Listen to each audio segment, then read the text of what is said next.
പള്ളിയിൽ വന്നു. എനിക്ക് സന്തോഷം വിഷമമായി. പിന്നെ സ്കൂളിൽ ഞങ്ങൾ ഈ വർഷം 1ാം ക്ലാസ്സിലെ കുട്ടികൾക്കായി സചിത്ര നോട്ട്ബുക്കും സംയുക്ത ഡയറിയും എന്ന 2 പരിപാടി തുടങ്ങിയിരുന്നു. അപ്പോൾ അതിൽ സംയുക്ത ഡയറി ആദ്യം ഞങ്ങൾക്ക് രക്ഷിതാക്കൾക്ക് കുറച്ച് ബുദ്ധിമുട്ടായിട്ടെല്ലാം തോന്നിയിരുന്നു. പിന്നെ അവർ ലാസ്റ്റിലോട്ട് പിന്നെ നോക്കുമ്പോൾ നല്ല മാറ്റം ഉണ്ടായി. പിന്നെ ആദ്യം ഞാൻ എടുത്തിരുന്നിട്ട് തന്നെ അവനെ കൊണ്ട് എഴുതി കഴിയുന്നു. അവസാനം നോക്കുമ്പോൾ എൻ്റെ ആവശ്യം എന്തായിട്ടില്ല.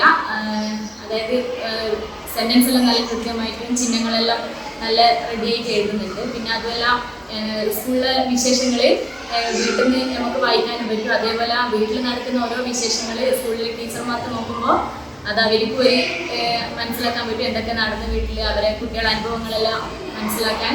അതുപോലെ ഇപ്പോൾ ഇതിനൊരു സംവിധാനം എന്ന് പറഞ്ഞാൽ ഫോണിൽ നമുക്ക് കാണാൻ പറ്റുന്ന ഇതിൽ QR കോഡ് കൊടുത്തിട്ട് അതിൽ നമുക്ക് നമ്മുടെ മക്കളെ വീഡിയോസ് കാണാൻ പറ്റുന്നത് വലിയ സന്തോഷമാണ്. മനസ്സിലാക്കിയിട്ട് നമുക്ക് കാണാനും പറ്റും. അവരെ എല്ലാ കുട്ടികളെയും അനുഭവങ്ങൾ എന്തൊക്കെയാണ് നമുക്ക് മനസ്സിലാക്കാനും വിലയിരുത്താനും ഒക്കെ രക്ഷിതാക്കൾക്കും കഴിയുന്നത് നല്ലൊരു കാര്യമായിട്ടാണ്